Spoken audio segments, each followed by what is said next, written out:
Hello, my spooky friends. My name is Cassie, And I'm Caitlin. and welcome in to I'd Survive.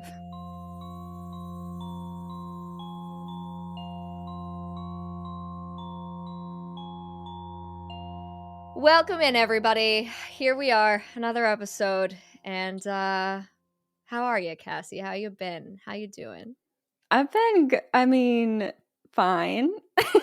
Fine, period. I've been surviving. I have. Oh, good. Yeah, Hey, love that. we've gotten through another week. That's all you can ask for. True. But I am back in my I just want to see this movie and this movie and this movie and this movie era.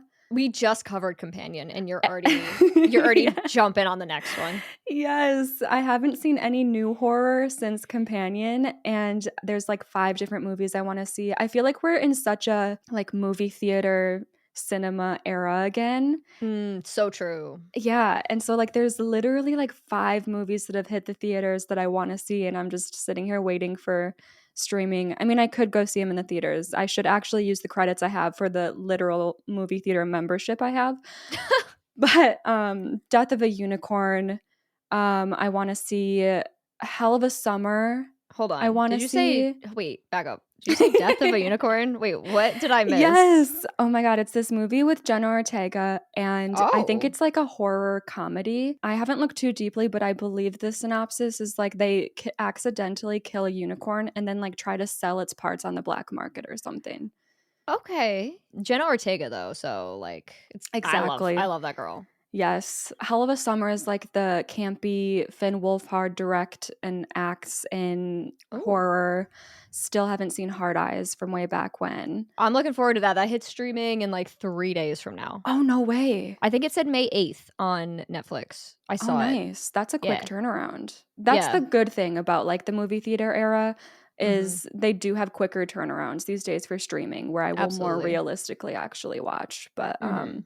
Drop is another one. Oh my God, there's so many. I swear to You like haven't said Sinners. I'm surprised.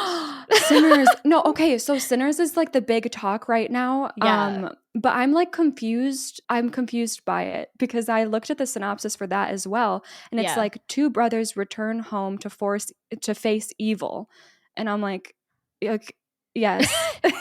Thank you for describing every horror film literally ever made.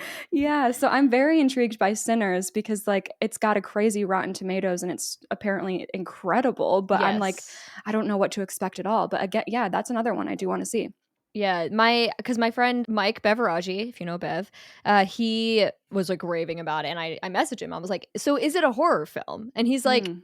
"I don't want to spoil it, but like it's a bunch of different genres. It's extremely unique." Like he basically was saying, like it's just like a very different kind of movie.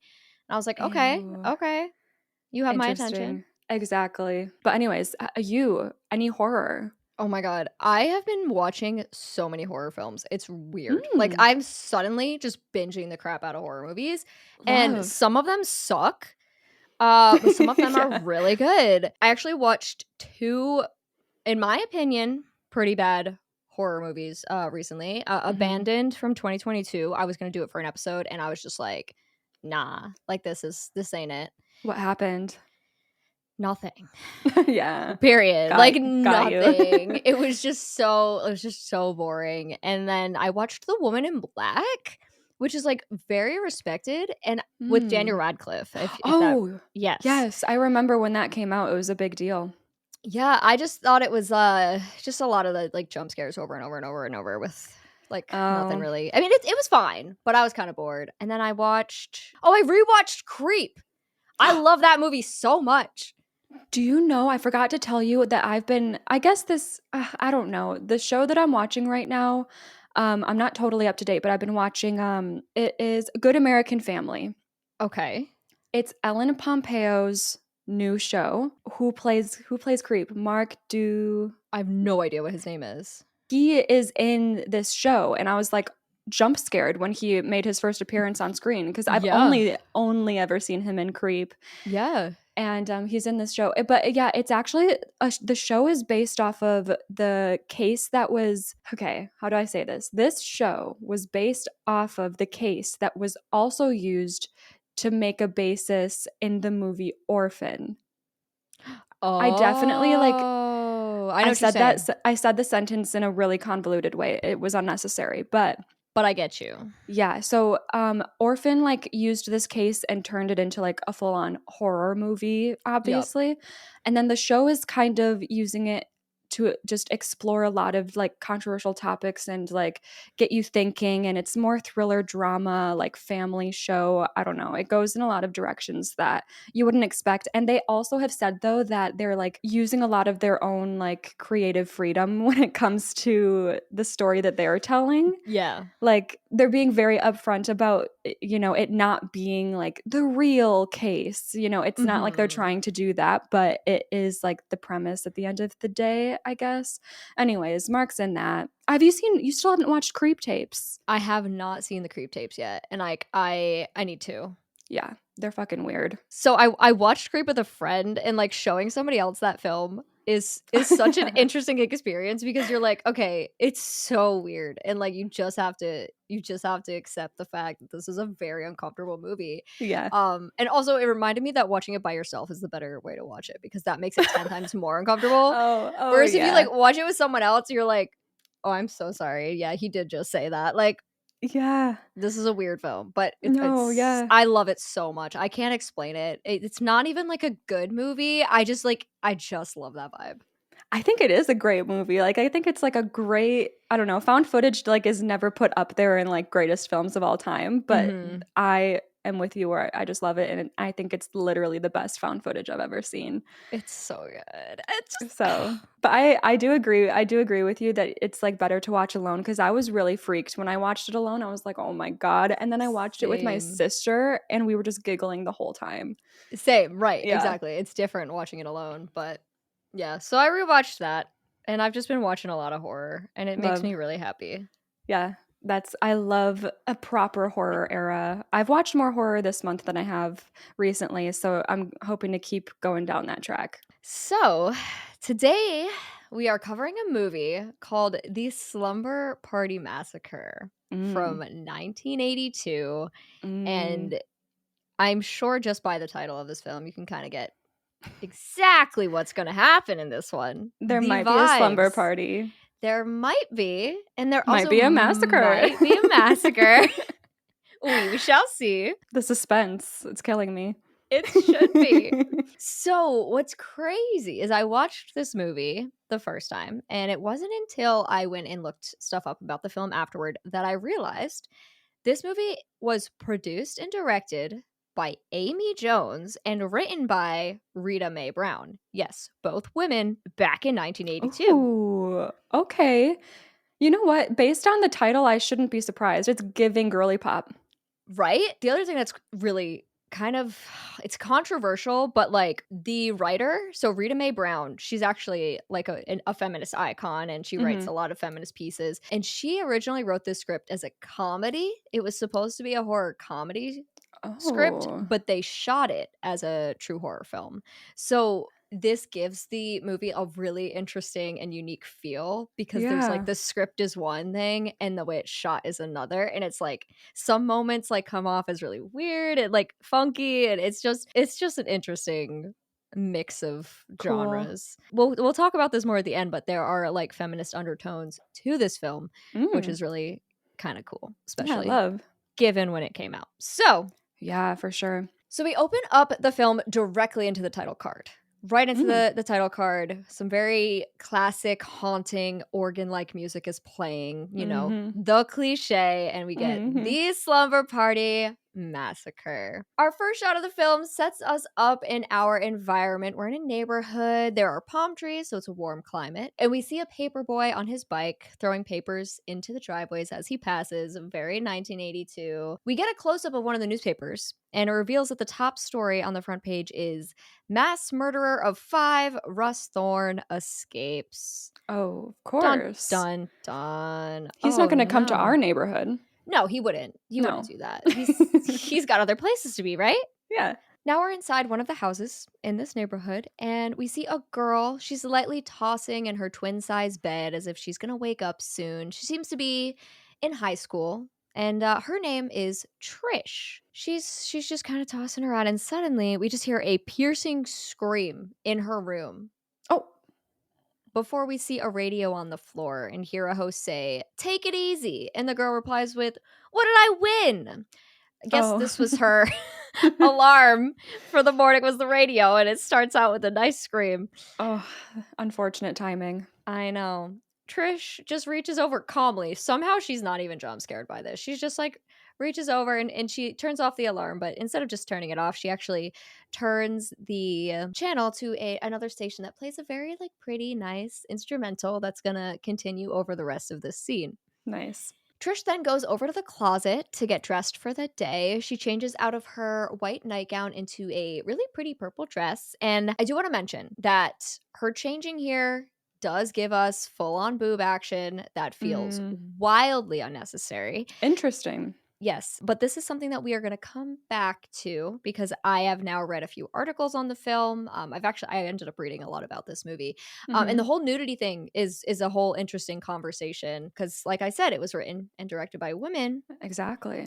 But there's a catch to that we'll come back to later. Okay, mysterious. I know, right? So Trish she's dressed, she's ready for school, but she grabs a brown paper bag and starts going around her room and picking up different things and putting them inside. She picks up a slinky, a doll, a plastic horse.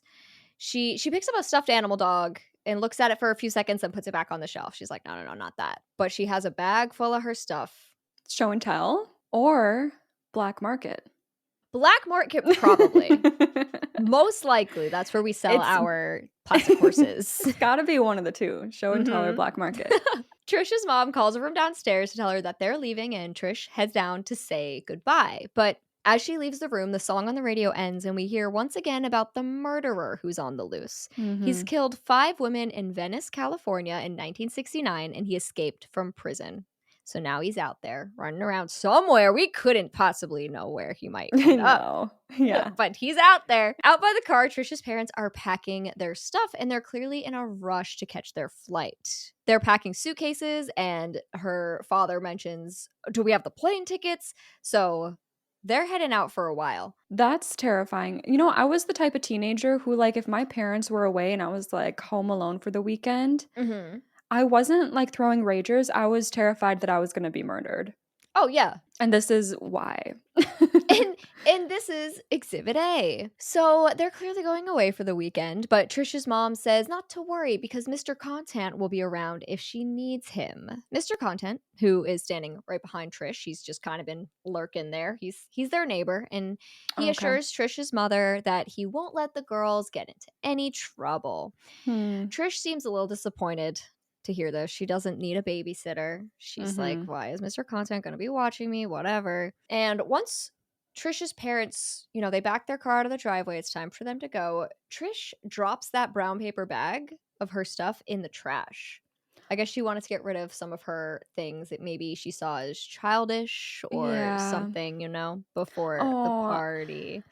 Oh, I'm happy she kept the stuffed animal.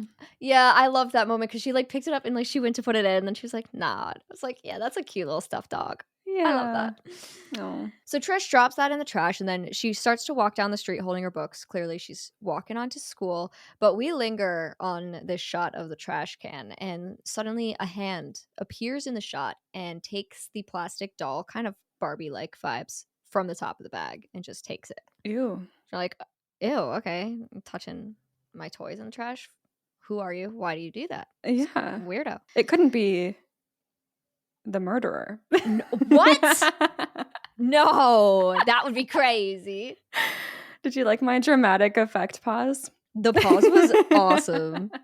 What a slay. Thank you. We're at school now. We're walking outside with 2 guys who are discussing who they're going to take to prom. Classic senior high school conversations. I forget, did you go to prom? I did go to my senior prom. But not yours. You did go to yours. I went to my senior prom, and then I went to a prom the year after with someone who was in high school, and I was a freshman in college. I was a loser, didn't get asked. I didn't get asked either to mine. I just went solo. Really? Oh, for some reason in my school, they were like, it's weird to go alone. Like homecoming, we were allowed to go solo, so I got to have like the school dance experience there with my girlies every year, but prom, it was couples only. It was that What? vibe. Yeah. It was like you're weird if you go without a date. Yeah. I am appalled at this information. Real sad. That's crazy. I could have had my Carrie moment. Oh, Villain origin yes. story. Yes. I'm not me like encouraging you to kill your like everybody. It's fine. It's fine. These two boys are heading down one of the paths outside, and they come across a woman in work clothes on a ladder who seems to be working on something near the roof of the building. And the two guys, these are two high school boys, they're doing a bit of gawking, you know. She's got tight pants on and they're looking not so Mm, respectfully. mm. And now one of the guys, his name is Jeff, he says to his friend Neil, "Give me 5 minutes," as he walks right up to this woman who's coming down from the ladder to Oh introduce dear. himself. He actually offers to grab the ladder for her and bring it back to her work van, and she's like, "Sure, okay, fine, yeah." Jeff is flirting his little butt off, saying his phone hasn't been working properly and maybe she, a phone woman, could help him out. And then he goes, "Are all phone women this pretty?" Oh my He's god. so like bold and confident, like just immediately to this woman who is much older than him. I'm gonna say, like, you're a child. Literally, like, bro, like, calm down. Because he then asks, he goes, "Have you ever thought about dating a younger man?" A younger man. You're not just a younger man. You're a "You are child. a child, sir. Sit down." She's like, "Oh, I haven't really thought about it." She's taking it well. Like, she's honestly being very just like chill, and she's just kind of Yeah. laughing and like, haha, very funny. And like Yeah. his friend Neil finally butts in to pull him away, be like, "All right, you've that's That's enough. enough. We've seen enough of whatever this is." These two guys walk away, and we linger on the woman who is opening the side of her work van. She opens the door, and a hand immediately reaches out and grabs her by the neck, dragging her inside and slamming the door. Oh, she doesn't even have a name? Phone woman. Phone woman. Okay, RIP, I I guess. know. We can actually see from the outside that she's like banging on the back window and screaming for help, but the boys that like literally just walked away can't hear her. It's perfectly silent. Don't ask me how, but it is perfectly silent. Suspending my disbelief. You got to do a lot of that Yeah. today, and Okay. it's, you know what, it's worth it. Inside the van, we hear a power drill start to buzz, and Oh. blood splatters onto the ceiling of the van. Oh, man. A power drill is a rough one. It is, isn't it? It's gotta be up there, like, top 5 most brutal. Yeah, because think about, ooh, ew, yeah, like think about the twisty and like the Yeah. ew, ew. Yeah. Why is it taking me until now to like really think about this? It's because we're too desensitized. Sometimes I That's really so have true. to sit in my imagination here with you, so it hit me. Next, we cut in to basketball practice. Yay! At first, I thought this was just like really intense gym class. I was like, why are they going so hard? But no, it's actually a varsity basketball practice. The girls are scrimmaging. It's girls basketball practice, and Mhm. there's one one line here that I love that I have to point out Mhm. because, well, you'll see why in a second. A girl takes a shot and misses horribly. So the Coach Jana yells out. She goes, "Not a smart move, Jackie. Larry Bird, you ain't." And I was like, Larry Bird, Celtics legend. Oh my God. Which it is so funny because he was in like his third season when this movie came out. So it was like, it was on topic. Do you know what? I'm so happy that it just happened that you covered this movie and not me because I would have not understood the reference. I know. I was like, Larry Bird. Oh my God. I got so excited over that one silly little line. There is a couple of characters in this scene to note. Okay. We have Diane. She is clearly considered one of, if not the best player on the team. And there's also a new girl here named Valerie. And Valerie's proving to be a great player herself. And throughout this scene, you can see some frustration and jealousy on Diane's face. Like Mhm. she enjoys being the best player on the team. And now this new girl, Valerie's here and is like kind of taking the spotlight a little bit. Sure. I also want to take this time to say that this film is kind of heavy on the characters, and we have a lot of them, but truly don't get too caught up in who's who. Like, I mean, do your best, but like if you like think, oh, I don't know which one that is, don't panic. Mhm. Because it's just kind of a one of the guys, one of the girls kind of movie. So next we find ourselves in the locker room where the girls are taking showers after practice. As I'm sure you can imagine, there's a The lot of nudity. I was gonna say the boobs are out again. The boobs are out, the butts are out. No, that probably is. I don't know. I'm curious about what the spiel is about the nudity in the film because Yes. I feel like nudity is not a big deal, but it's a weird thing where like they are casting like Euphoria vibes where you're casting like adults so you can show, Yep. but like they're playing teenagers, so it's Yep. weird. Yeah. Right. And to add to that, there is a shot in this scene that literally is like it's on Trish's back Mm. and it pans down to her butt. It Mm. lingers there for like 5 seconds and then just pans back up. Oh. Like it's like there's nothing Yeah. there. It's like why did It's you need to do that? just Just look at her yeah. butt. It just feels male gaze when you Yeah. do that. Very much does. So the girls, they're showering, they're having some fun banter before Trish turns to one of the other girls in the next shower over and asks if she wants to come to her place for a party tonight. The girl's busy, but now we know that Trish is in fact planning to have a bit of a party while her parents are away. Mm-hmm. When Trish finishes up her shower, she actually takes the time to go over to Valerie, the new girl, and tell her that she played great basketball out there. It's kind of a sweet interaction because Valerie is the new girl and she doesn't really seem to have any friends, but Trish takes the time to say hi to her. Nice. Yeah. So after this interaction, Trish walks over to Diane and says, I think we should invite Valerie to the party tonight. And of course, Diane is immediately like, I thought this was just for like, the gang. Like, why would we invite anybody new? And Trish is like, yeah, it is. And reminds Diane too. She reminds her, she's like, no boys, by the way. And Diane gives her a smug look and says, we'll talk about it. Yeah, the boys will in fact be there. A few minutes later, 4 girls are finishing up their showers and getting dressed by the lockers. And these 4 girls are Trish, Diane, and then Kim and Jackie. Kim and Jackie are part of our core 4 for this movie. They're talking about the party tonight, and Trish asks Diane what she has against Valerie. And I don't... If you can explain this to me, let me know. Okay. Because Diane looks at her and says, she drinks too much milk. Oh. Is this something I'm supposed to understand? I haven't heard that one before. Okay, me neither. Maybe it is like an 80s thing and we're just like clueless to that. Okay.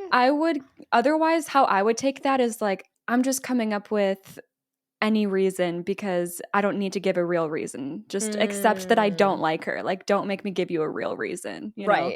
Right. If anybody has any theories on that, feel free to let us know on Discord. Yes, please. So Kim pipes in and she goes, you sure it has nothing to do with how good she is at basketball? Ooh. And Trish adds, or how pretty she is? Ooh. They see right through the jealousy and they call her out. Yeah. Diane kind of starts insulting Valerie for like seemingly no reason, saying she works too much like at her looks. Her eyeliner is always too perfect. And she's saying all of these things as the camera begins to pan to the next set of lockers over, where, of course, Valerie is overhearing all of this. Poor Valerie. Team Valerie. Trish is kind of talking Diane down, though, telling her that she's being a snob and that, you know what, she's going to ask Valerie to join the party anyway, because screw everything that Diane is saying. Valerie hears this and hurries to the door of the locker room. She's like, I got to get out of here before they see me, hoping to, she wants to leave before Trish sees her, but she fails. Trish yells out, hey, Valerie, and proceeds to invite her to the party tonight. Valerie quickly mumbles an excuse as to why she can't make it, and she leaves the locker room. And Trish turns back to the friends. It's like, she heard. Yeah. If I was Valerie, I would absolutely not be going to that party. I know she's going to end up there somehow, but would not be me. So we're heading out now, and there's a large group of guys and girls walking outside and chatting. It seems like they're getting ready to leave school, and the phone woman's van is in the parking lot. And in the driver's seat of the van, we can see a man sitting there. We can only see like half of his face in the side mirror watching the kids as they leave. Ew. I know. Now I understand, motive for that kill. Needed a van. Wanted to keep an eye on the kids. Ew. So one of the girls, Linda, she stops, realizing she forgot something inside, and she tells her friends she'll catch up with them later. She heads back into the gym, and On her way in, she bumps into Coach Jana, who tells her, you better hurry up because they're going to lock up the building soon. Get a move on. Oh no, she's gonna die. It's time. Linda walks through the deserted halls to her locker and grabs the book that she forgot, and she attempts to leave now, and the doors are locked. She tries another door, Mm. same issue. Same with the third. She can't seem to find her way out. She's fidgeting with one of the doors as we see a man appear in the hallway behind her. She doesn't realize that he's there until the man raises up his power drill and revs the little engine. Little like with his little power Ew, drill. not again. Is this Not like his again. like go-to signature move, or does he change? Well, I guess I'll wait and see. She turns to look at him as he drives the drill into her left arm. Lisa's actually able to get up and run away, and she runs for the shower rooms that we were in earlier, and she's able to hide herself under a counter right on the other side of one of the doors into the shower room, but she's locked that particular door. There's multiple doors into the shower room, but she's locked this one, and she's like hiding in there. Okay. Man makes his way into the shower room to nearly complete silence. We can hear some water drips, but it's very Mm-hmm. quiet. And this is like a very tense, like building Mm-hmm. up the tension kind of moment. Lisa remains under the counter as her arm continues to bleed profusely. I bet. Yeah. She looks down at the floor and the blood is starting to pool, leaking out from under the counter and even starting to leak under the door out into the hallway. She's able to grab a towel and tries to clean up the blood before it spreads too much and, obviously she doesn't want to be given away by her blood pool. Right. No one does. Nobody does. It's not something you generally want to do. So the man seems to think, she must have got away. So he leaves the shower room and he Oh. heads back out to the lockers. Oh, we have a dummy. This might be good for us. This might be good for us. So he's standing just outside the door that Lisa sits on the other side of when he looks down at the ground and sees the blood coming from underneath the door. Oh, man. He immediately starts trying to get into the room, but again, that door is locked. So instead of, going around the other side, he just takes his power drill and starts just like ramming it into the door. Oh, okay. Just going for it. And Linda is screaming bloody murder. No, nothing has touched her. She is screaming bloody murder as we cut away from her into a shot of the empty gym where we hear her scream fade out. Okay. We don't really know exactly what happened to her, but she screamed about it. Yeah, she's dead by power drill. Death by power drill. So the next thing that we see is Trish getting dropped off at her house by some guy on a motorcycle or scooter thingy or whatever it is. And this is when we realize that Valerie is actually next door neighbors with Trish because Valerie heads into the house next door. So Okay. Trish and Valerie next door neighbors. Not the same neighbor as the neighbor that's watching over them. Yeah. Okay. Correct. So on either side of Trish, we have Valerie on one side and Mr. Content on the other side. Okay. Diane is also out walking on her way home from school, and she's just walking by herself holding her books. But suddenly we're watching her from the point of view of someone driving a truck. We follow her slowly before getting out of the truck and creeping up behind her. Diane actually drops one of her books here, and as she's reaching down to pick it up off the ground, a hand comes over her and grabs her shoulder. Diane pulls an insane ninja move where she grabs the person's wrist and like flips them over onto their back. Oh my God. Okay. It was like, oh shit, okay, queen. Yeah. And it's just her boo thing, John. They do this all the time. Yeah. And John's in pain. He's like, oh shit. And she's like, oh, well, your back's gonna be in pain now. He's like, yep. He starts asking her about tonight, and when she explains that the party is supposed to be girls only, he's like, well, you can get out of that, can't you? And she's kind of into it though. Like, she'd rather spend the night with John too. She's like, yeah, but I gotta spend the night with my girls, like blah blah blah blah blah. They share a little kiss and they go their separate ways for now. So this is actually where I plopped our little score check in. This is our first act. So how do you feel so far? How do you feel that you would survive the hands of this drilling man? Okay, so for this first check-in, I'm gonna put myself in the shoes of Phone Woman and of our girl Linda. Absolutely, that's what I did. Okay, I think if I'm Phone Woman and I'm in a town where soundproof vans exist, I guess the chances are pretty bad. That's what I would say. Yeah. Like, she's kind of screwed.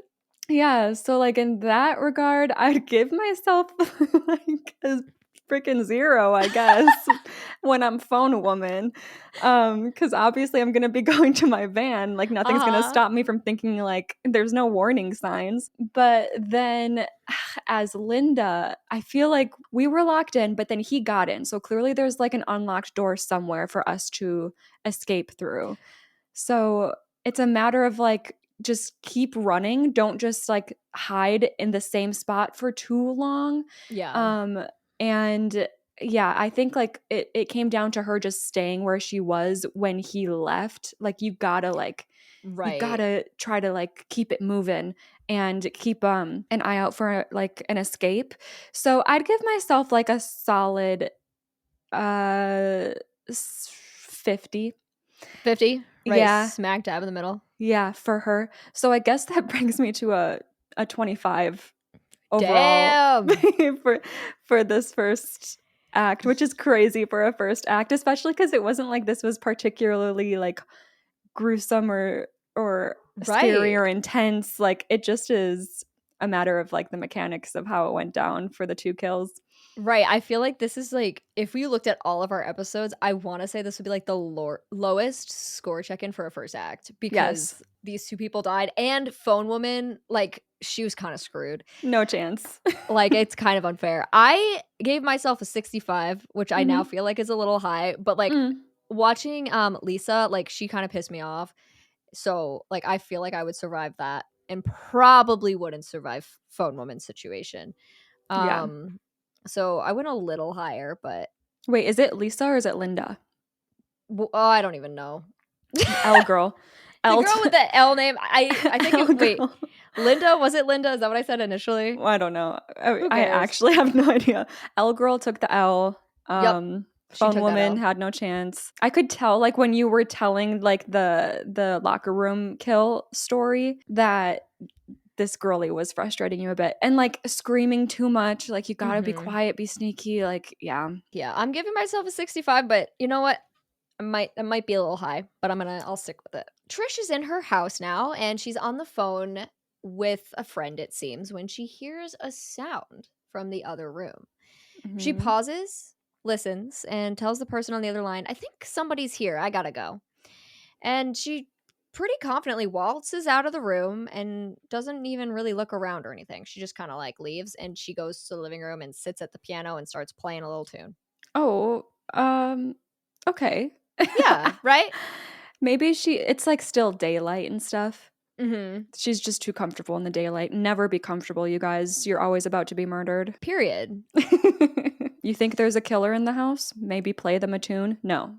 You go and you call someone, you leave. I'm so dramatic though. Like it's just like a little noise. It's probably fine. Yeah. It's not probably fine because it's a horror movie, but in real life, it's probably fine. But the funny thing is, like, she straight up is like, I think somebody's here. And then just doesn't do anything about it. That's true. She does acknowledge it. She She's just really like, does. She decides to play him a tune. Okay. yeah. She's like, okay, you wanna hear some magic?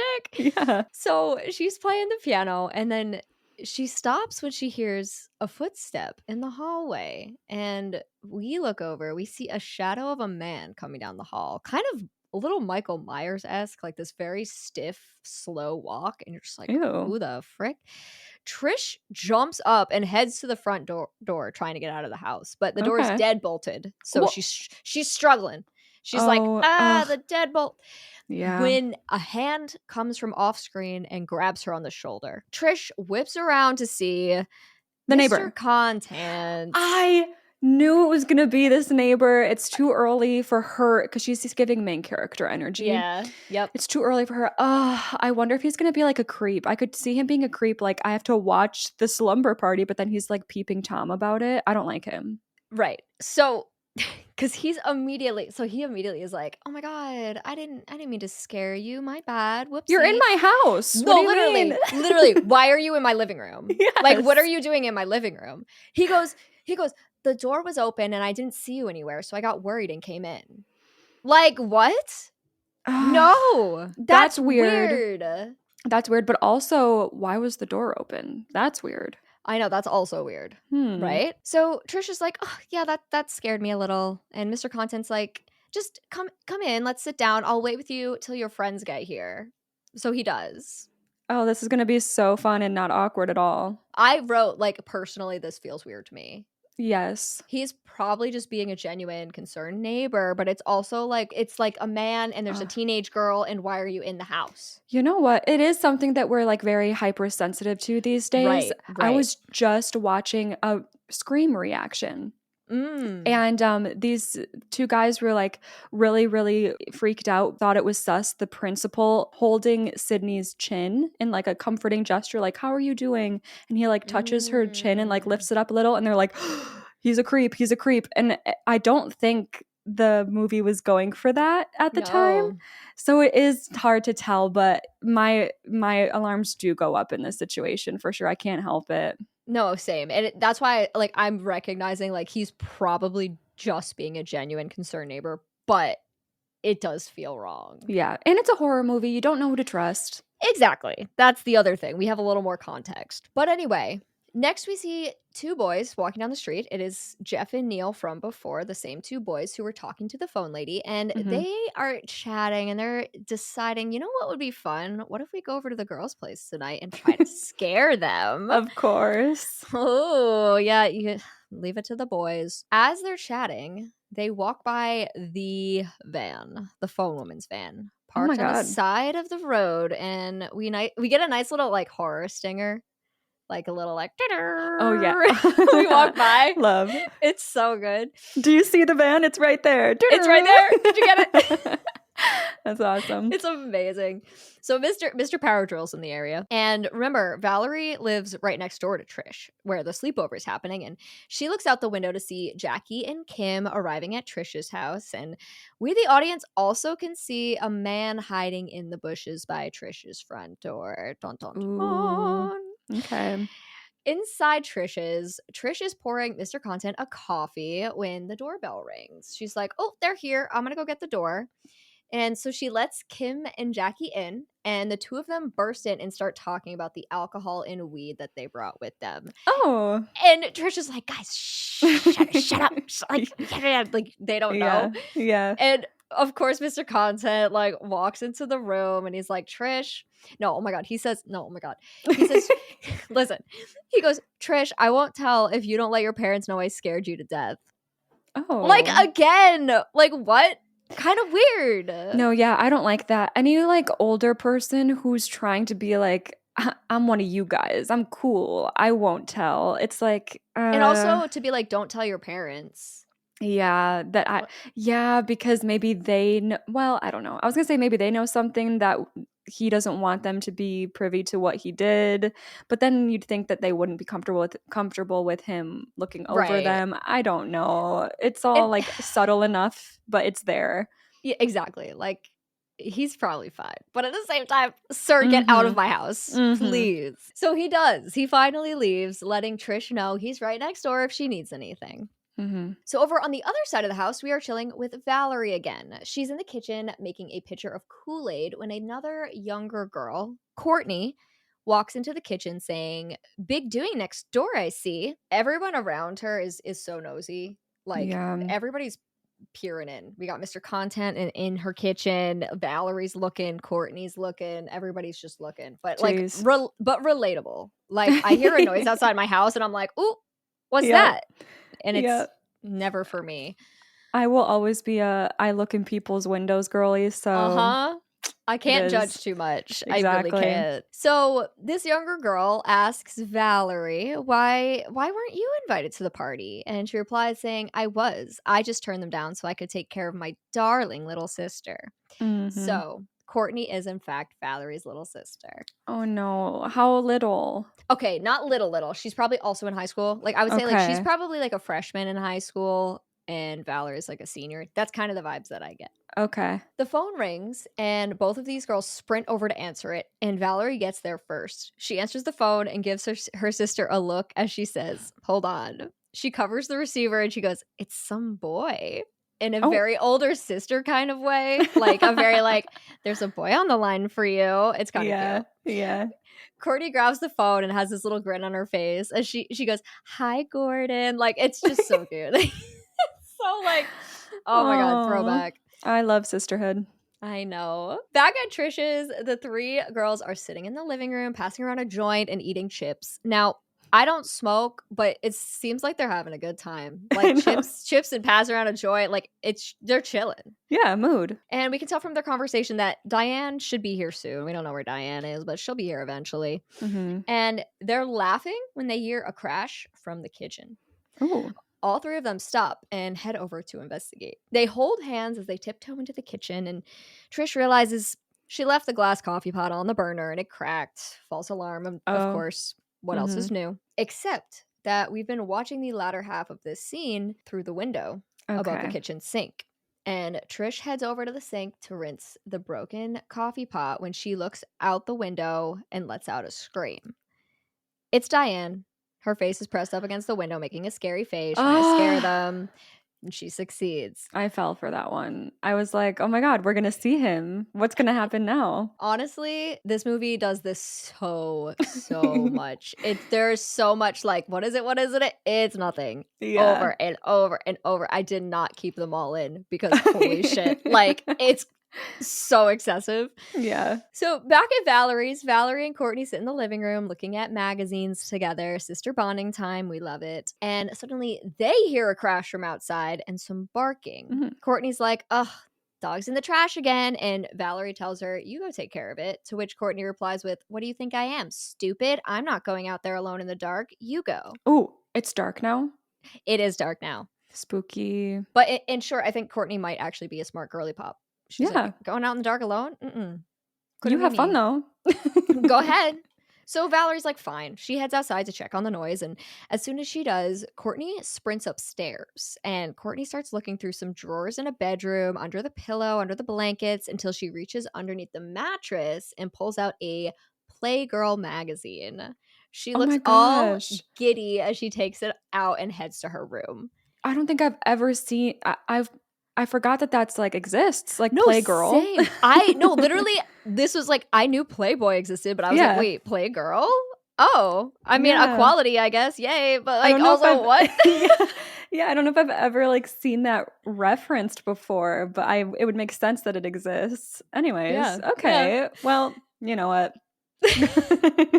I can't be surprised. It's the 80s. Outside, Valerie has indeed realized that the trash has been knocked over, so she cleans it up. And on her way back inside, she hears a squeaky sound.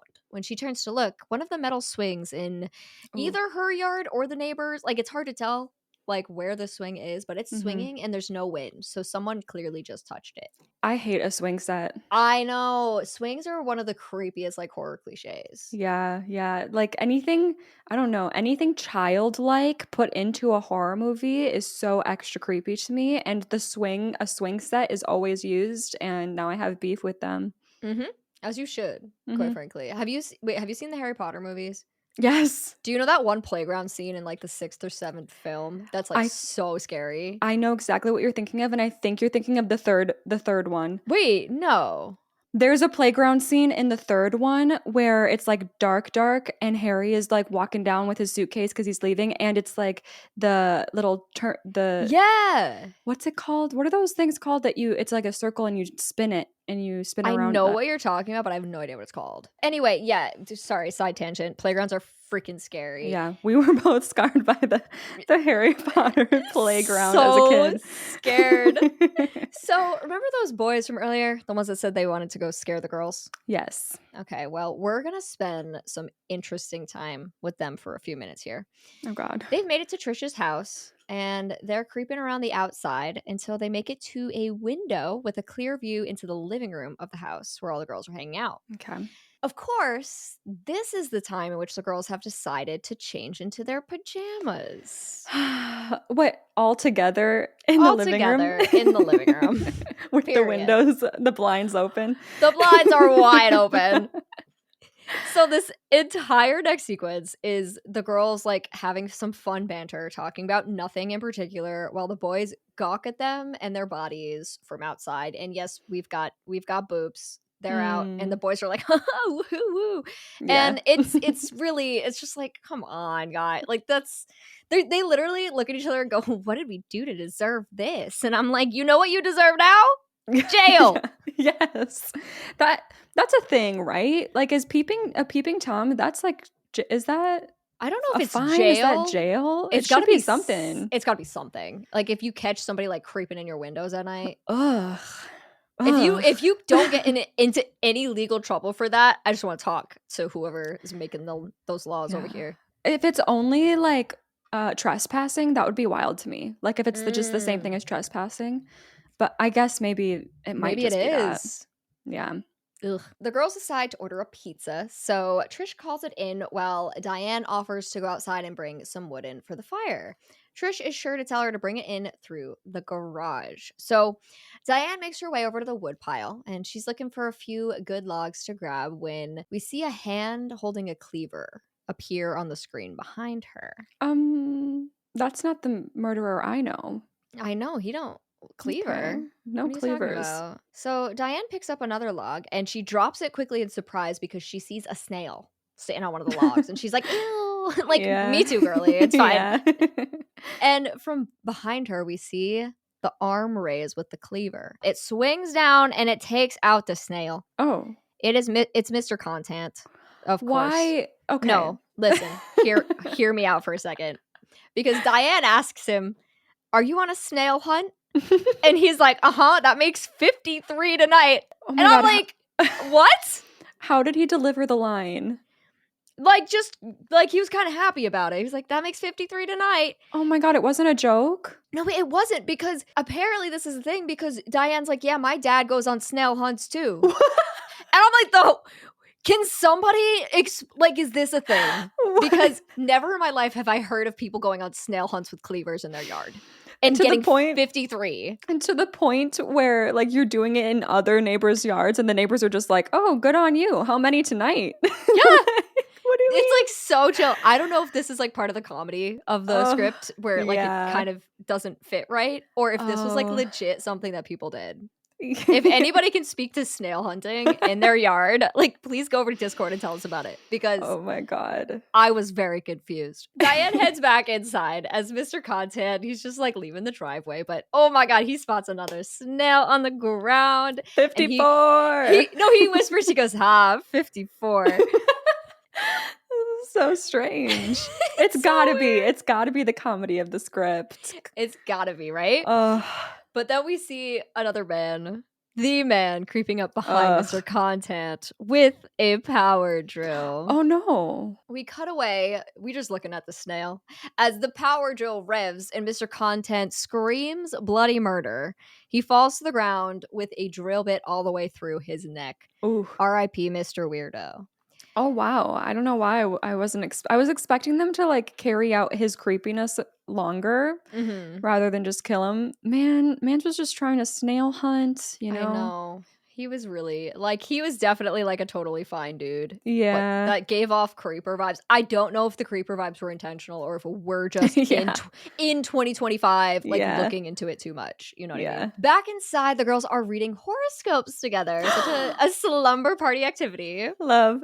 Love that for them. When Trish decides it's getting a little chilly in here, so she gets up to close the window. At the window, she looks out and she sees a silhouette of a man looking in, probably about 20 yards away. He sees Trish and he kind of just like slinks out of view. He just like Ew. slowly backs up. You know what I'm thinking about? The Mhm. fact that like the two boys are supposed to be out there as well. Yeah. So I don't know if it's just a van soundproof thing in this town. I think it's a specific drill soundproof thing that the town has going on. It 100% is. Got it. There is so many instances in this film where you're like, how did you not hear that? Yeah. Like literally the whole movie is like that. I will tell you that right now. Oh, I'm screwed. I'm gonna Yeah. die. I know. Soundproofing is real good in this film. Yeah. So Trish turns back inside to the girls and asks Diane if she was sure to close the garage when she came back inside. She says, I I don't know. And when Trish turns back to the window, the plastic Barbie doll that she'd thrown out earlier in the day is like attached to the window frame, like someone used a cleaver to like smash it into the window frame, and it's covered in blood and it's just sitting there.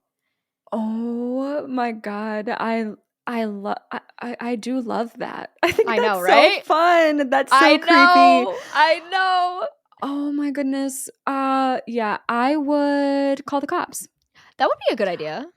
But that's gotta be the boys. Right, right. But I'd still call the cops on them. Mhm. I don't fuck around. Trish jumps back and she screams, and the other girls come running over, and one of them says, "Ugh, must be those boys. I roll, I roll, I roll, like Yeah. whatever." What a twist. What if it is the guy? Right? Interesting. So much to consider. They decide to just close the curtains, shrug it off, but Trish is really worried about that garage door. So she says, "I need to go out. I need to make sure that Diane actually closed it." And Diane's like, Mhm. "Okay, fine, I'll go with you." And they make it out to the garage, but they realize that the bulb is out in there. Mm. But okay, Diane did close the garage door. She just forgot to lock it. So Trish locks it up and they head back in. Okay. But we linger in the garage for a little while longer as the silhouette of a man kind of just moves in the dark. Ew, that's another scary trope, like accidentally locking someone in with you. Oh, awful. Back at Valerie's, Val catches Courtney with the Playgirl magazine.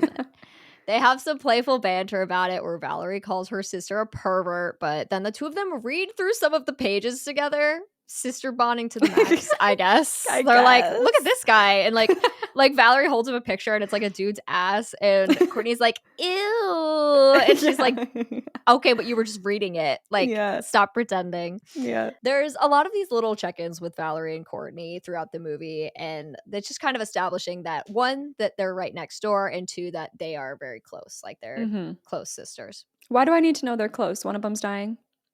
Maybe, I don't know. That could happen. I don't like seeing a nice relationship, happy relationship, wholesome relationship in my horror movies. I know, it never seems to go well. Yeah. Ever. So back with the girlies, Diane has taken one of the phones into the bathroom because she needs a break to call her boo. Checks out. The other girls, naturally, they like sneak into the kitchen to pick up the other like phone line so that they can listen in on the conversation. Oh my god, did you ever do that way back in the day? I never did it like intentionally. Like sometimes I would like two people would pick up the phone at once and like you know, but like never sneakily listened in on a conversation. Did you? Yeah, I did. But it was like really stupid, boring stuff. Like it only worked at my grandparents' house, and it would be like me listening in on like my grandma like verifying hair appointment details. Like, yes. like thrilling. And I'd be like, ooh.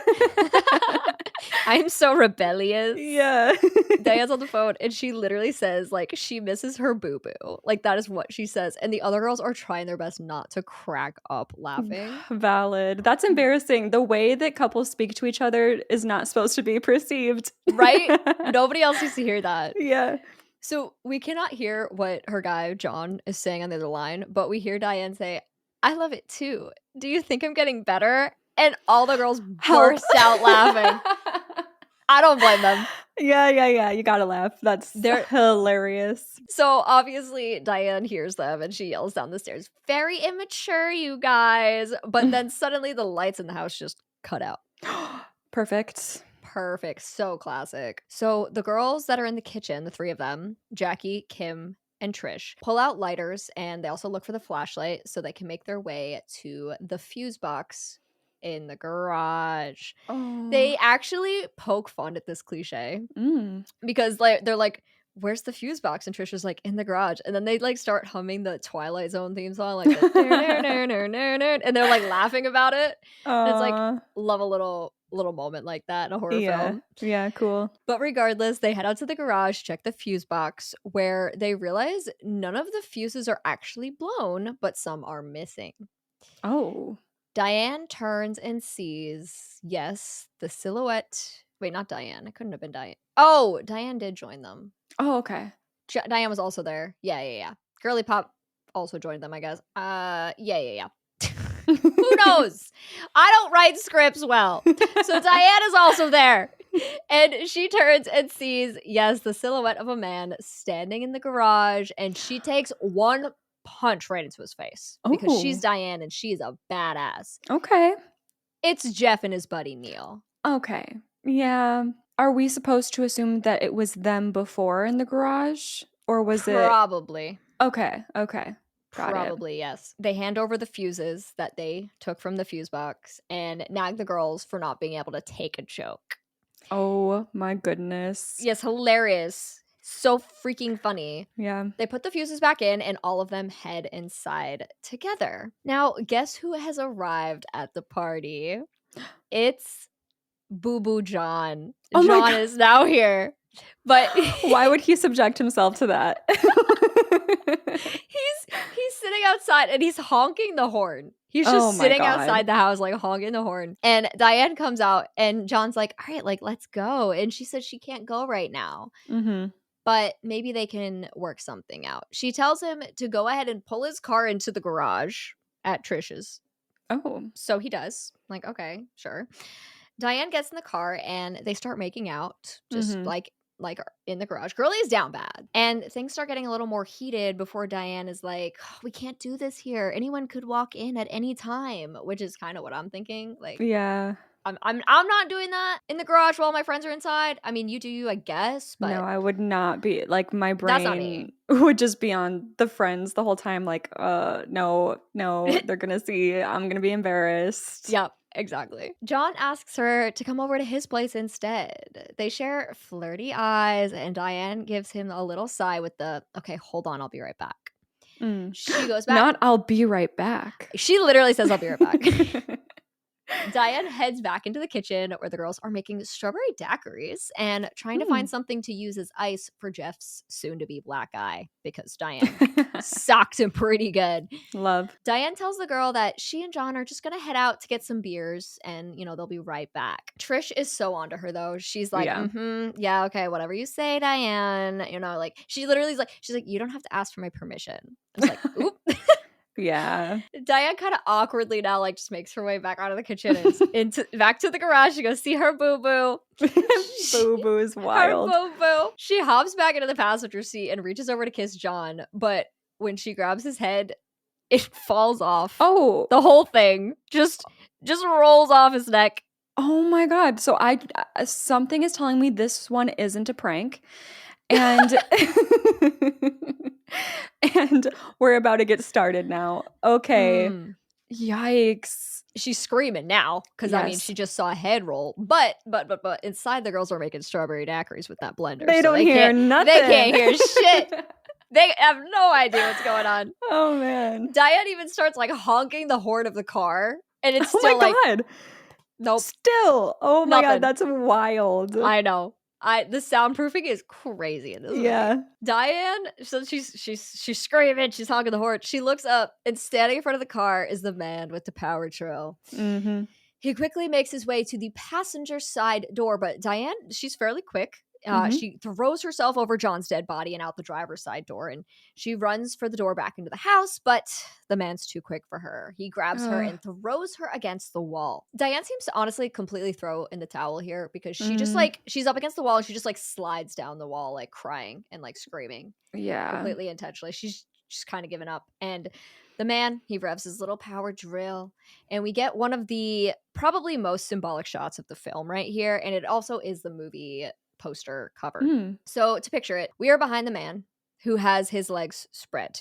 The camera is essentially framing him like from his ass to his kneecaps, but from behind. And on the floor in front of him, we can see Diane, who is framed between his legs, and the power drill is hanging between his legs. Oh, power drill, power play, power dynamics.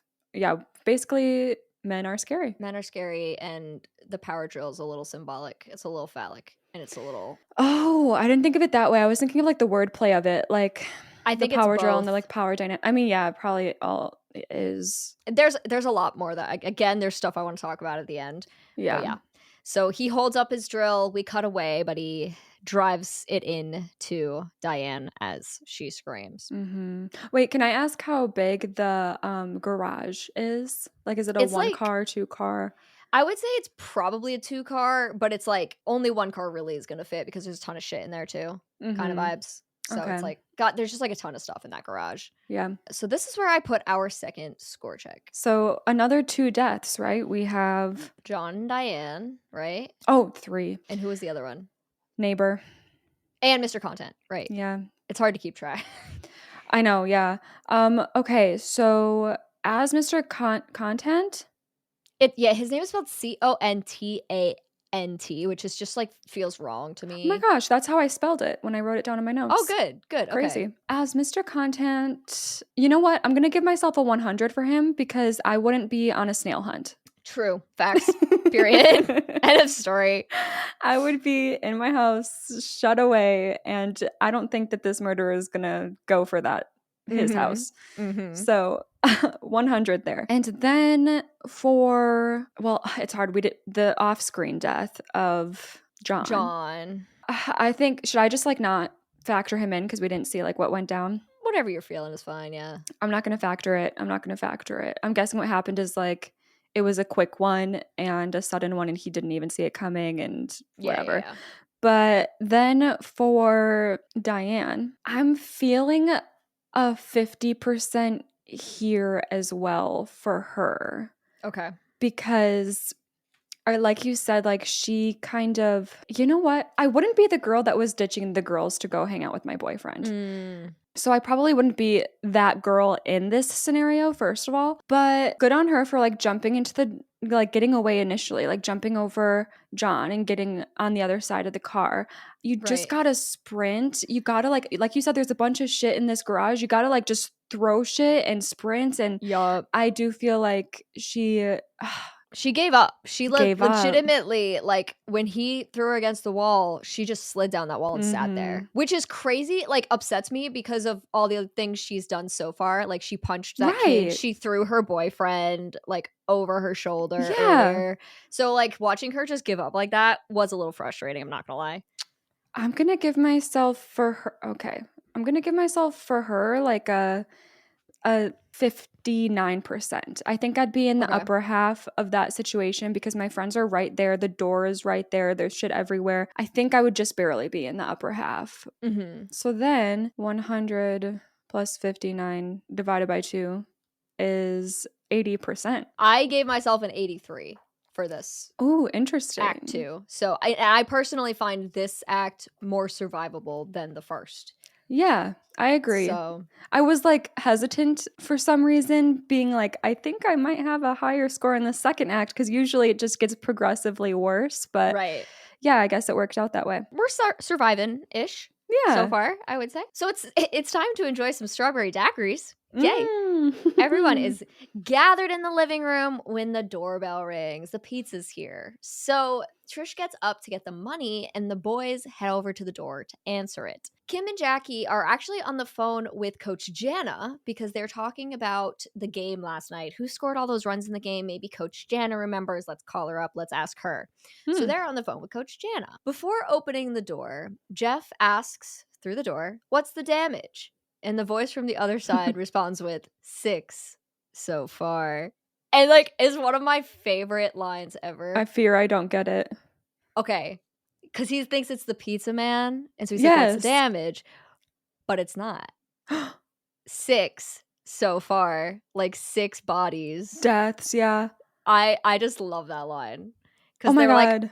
They literally like, oh, 6 even. Cool. That's why I was confused. I was like, I don't get it. Like, that's kind of weird that it's exactly $6. And then you being like, I love this. I was like, oh my God, what's the joke? That's terrifying. It's really well done too. Like, it's just because he says it kind of creepy. He's like, 6 so far. Ew. And that's like our first voice reveal, right? Yeah, I think that is the first time that he talks. Yeah. Spooky. So Trish and the guys then go ahead and open the door to see the pizza delivery guy with 2 deep ass bloody holes where his eyes should be. Oh. I was like, the pizza delivery guy is in on it. Okay. Oh, yeah, that makes sense. I was kind of waiting for that. You know, the whole drill situation, you got to go for the eyes. Right. And that's where it goes. Yep. Well, all right. So this guy, he slumps forward into the entryway and Trish starts screaming, which like valid girly. And they pull the rest of the man's body inside, the two guys and Trish, so that they can like close the door, which And okay. then they immediately call the cops, right? So again, Kim and Jackie have been on the phone with the Mm-hmm. coach when the screaming started, and they didn't hang up. So the coach heard all of this on the phone before, like, suddenly the dial tone cut in. And Trish then grabs the phone. I don't know how that call ends or what, but then Trish does grab the phone to call 911. Okay. All right, girly pop. Thank She you. actually gets through to the operator too, and Oh. she's explaining what's going on. There's been a murder, she says, to which the operator responds, "Would you like the police department?" Like, no, Janet! Why don't you send over some chocolate? Actually, we need a new pizza guy. Yeah. Didn't our We need pizza's cold. It's like, oh, do you need the police department? Oh my No, god. there's only been a murder. It's Yeah. fine. Whatever you suggest, I guess. Yeah, like, I'm not the expert. You tell me what to do when there's a murder. I don't Oh know. my goodness. So Trish is like, we're alone. We need help. Please send police. And she's right in the middle of giving her address when we see the man outside with some clippers as he physically cuts the phone line. Now, I'm guessing that in 1982, they didn't have the ability to track because she was like in the middle of giving the address and they cut it like as if, oh, well, they don't know where you are. I don't know when the ability to track in these situations became a thing. Not an expert, but I'm assuming that just didn't happen. But the good thing is that hopefully the coach can like help us out because she heard something is not right. I don't know what exactly she heard or how well she heard it with like, you know, the the diabolical soundproofness of this town. But right. hopefully she can send someone over. Oh, hopefully she can, Cassie. Why are you laughing like that? So over at Valerie's, she's on the phone with Coach Jana. Oh. And we hear Valerie say, "I don't know, Coach. My little sister did hear some screaming, but it seems perfectly quiet now." What does the coach say? "Do you think you can go over there and take a look?" No. She asked the high school girl if she can go over and take a look. No. Okay, so now, oh no. So Valerie's gonna die. She's gonna die on her way over. Hold. Okay. Because Valerie literally is like, I guess so, but like, I really don't want to. And I think the coach has a realization here because she's like, wait, actually, never mind. I'll go check. Oh, like, okay. I'll go make sure everything's okay. No, like, don't. But still, don't go check. Just call the cops. Literally, why are we not just calling the cops? Yes. She's like, you can go. I'll go. The police don't involve them. We don't need to bother them. Do you know what I think I would do? This is so stupid, but this is actually realistically what I might do. Especially teenager me. I would probably like open my top window and just start like throwing shit at their window. And just like try to get their attention and then be like, "You good? Thumbs up, thumbs down. How we doing?" And then if they give me well, that's scary because then you're like, if they are good, like you're gonna be judged in a weirdo for the rest of your life. They'll be like, "What are you doing?" Oh but, my god. Then you know. But no, the self-investigation is not necessary. No, we don't need to add more people to this mess. We really don't. Yeah. Back at the house, Jeff decides they need to turn off all the lights, close all the curtains, make sure all the doors are locked. Okay, yeah. All right, Jeff, that's not a bad idea. Let's make sure that everything is secure. Okay, that's fine. So everyone goes off to do that. And the next thing you know, Jeff's little friend Neil's like, maybe we should make a run for it. Oh. Val lives next door. Oh. And Jeff's like, well, what if we don't make it? And Neil goes, maybe we should split up. He goes, one of us will make it, even if the other one doesn't. What do you mean? What Neil. if you as a whole group of like freaking 6-7 people, I don't know how many, enough people as a group, you just run together. Right. That would be the running situation that we should be trying if we're going to do that. What do you mean split up? Yeah, no, let's just go 1 and 1. Let's just split 1 and 1. If we split up, we'll get picked off one at a time. But exactly. one of us might get to be the final girl. So true. Down in the kitchen, Trish is looking for a weapon and she finds a nice sharp knife in one of the drawers. She Okay. hands it over to Jeff, and I guess Neil also has one because the two boys are standing at the front door and the back door. I guess we're going to make a run for it. Trish says, "Are Oh you my sure God. this is the right idea? Maybe we should all stick together." And Jeff's like, Mm. "No, this is the right thing to do. I know it." And you're like, okay. Men know what to do in these situations. We're built for it. Listen to the men. So it seems as though they're both going to run for it. One to Val's and one to Mr. Contant's. Oh, yeah. So they're like, one go to one house and one goes to the other. Sure. So Jeff is assigned to Mr. Contant's house. So he goes out the back through the garage. And he's trying to get the garage door open when he hears a wood creaking sound come from above him in the garage. He looks up and Diane's body falls down from the rafters in a way where it's like she flops over, but her legs are still dangling from the ceiling. Okay. She's just dangling there and she's dead. She's covered in blood. She's got a drill hole through her forehead. Like it's a whole image. And Jeff screams as we once again hear the drill revving up, and it pierces him from behind right through the left side of his chest. Oh, wait, where was this guy? In the garage. Oh, he did step in. Yeah, he made his way in there. Well, okay, so that's an RIP to Jeff? Or Yeah. is he still fighting? We cut away. Okay, yeah, RIP. Now we gotta root for Neil. All right, come on, Neil. Let's go, Neil. So Neil runs over to Val's house and begins to pound on the front door, calling for her, like, "Valerie! Hey, Valerie!" Now, I don't know how loud the TV that Valerie is watching is, but for some reason, girlie can't hear shit.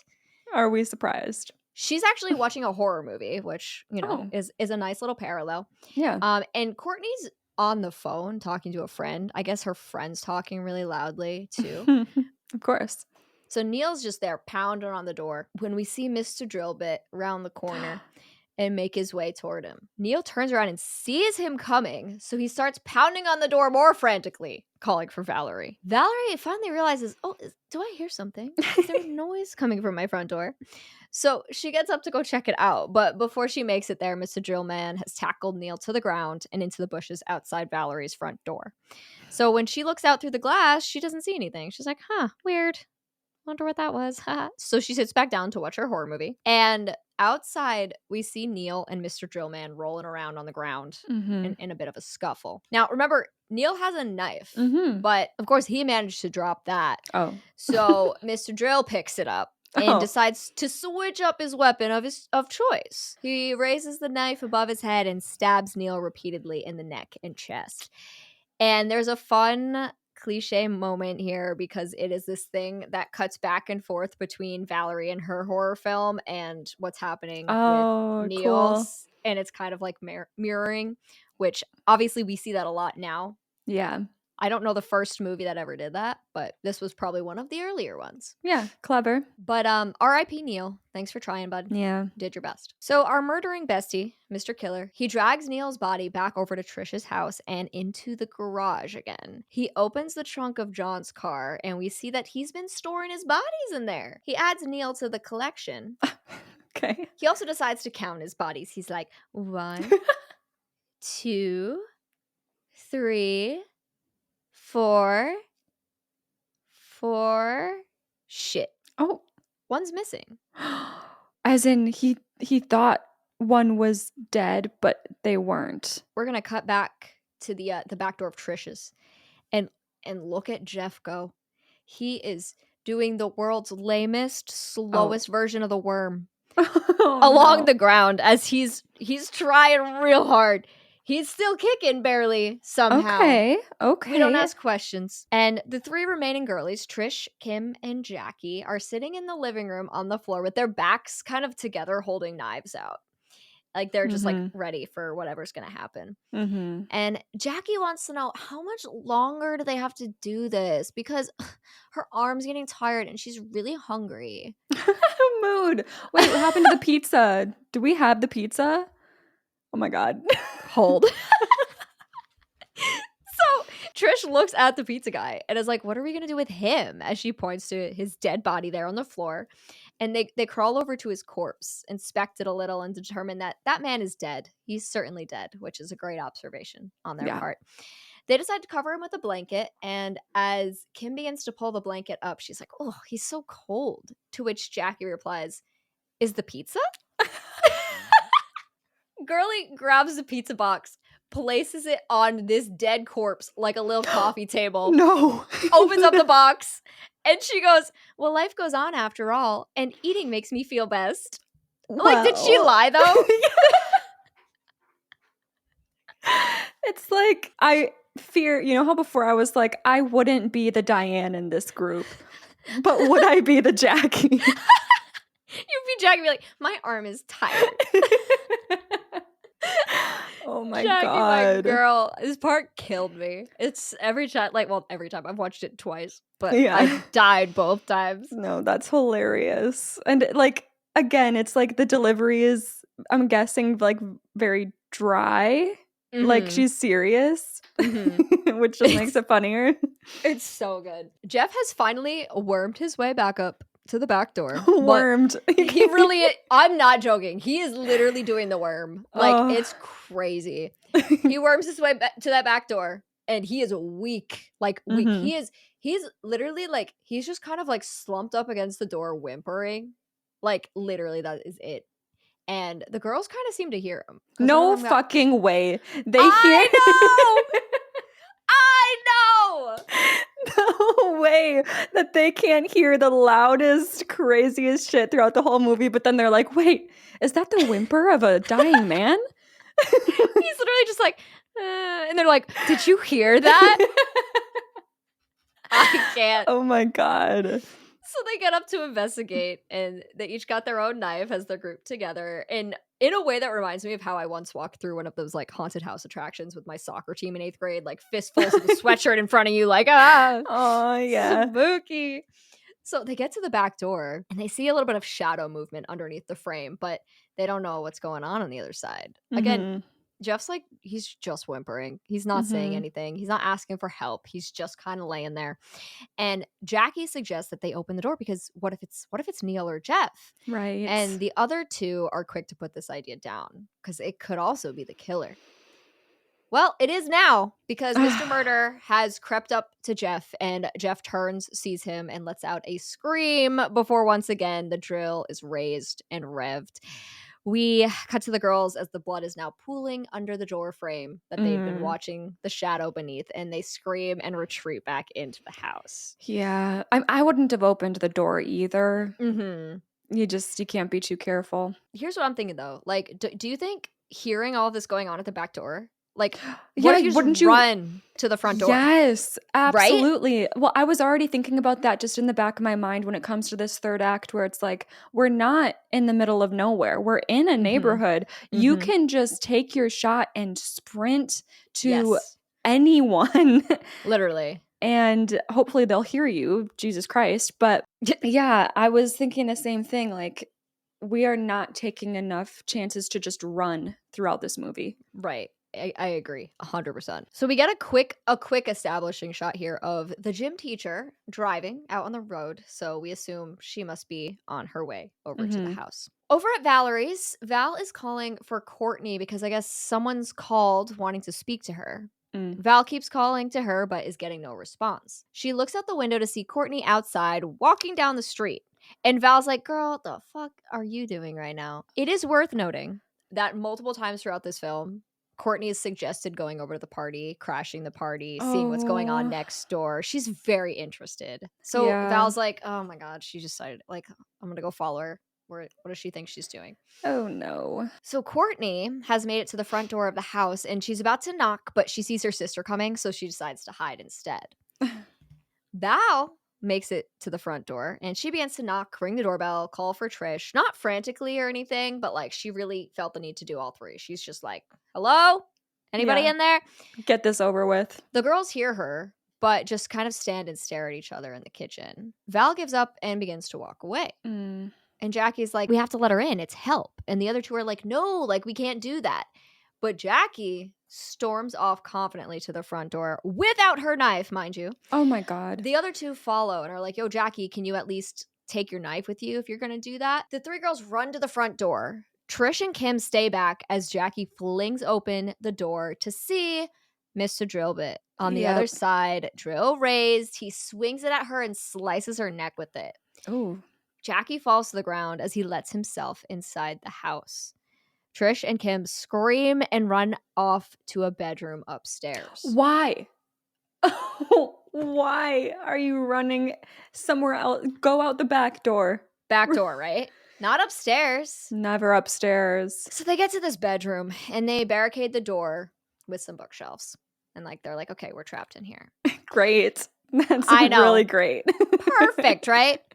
Outside, Val's made her way to the back door to try her luck there. And she knocks, but no reply again. And she looks down at the ground and she sees that there's blood like on the ground and like on the door. And at this moment, Courtney reaches for her shoulder from behind and jump scares her. Kind of unintentionally, but it's a jump scare moment.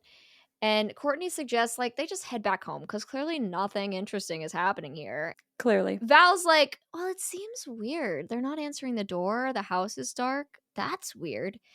She completely omits the pool of blood she just saw because obviously that's less important than the lights being off in the house. That's always there, but the lights...